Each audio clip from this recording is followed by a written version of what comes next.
huling bus. Nakatayo si Lyra sa ilalim ng nag-iisang poste ng ilaw sa terminal. Yakap-yakap ang lumang backpack. 12:00 na ng gabi at matagal nang umalis ang huling bus patungong San Roque. O iyon ang akala niya.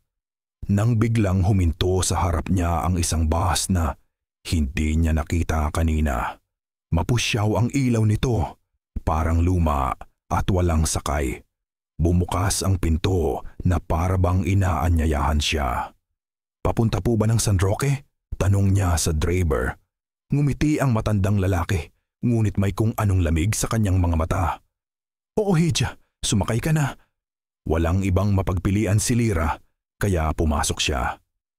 Tahimik ang biyahe, tila dumudulas sila sa kalsada kahit hindi umiingay ang makina.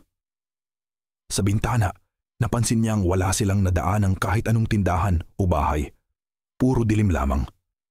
"Malapit na po ba tayo?" tanong niya. "Heto na," sagot ng driver. Huminto ang bus sa mismong tapat ng bahay nila. Bumaba siya at lumingon para magpasalamat. Pero wala na ang bus. Nibakas ng gulong. Wala. Pagbukas niya ng pinto, nadatnan niya ang ina. Gulat na gulat. "Anak, paano ka nakarating dito? Balita namin na disgrasya ang bus na sinakyan mo." Nanlamig si Lyra. "Hindi po, sumakay ako sa huling bus." Ngunit sa likod ng ina, sa naka-on na telebisyon, kita ang balitang bumaligtad ang bus na dapat sana'y sinakyan niya. At lahat ng pasahero ay nasawi.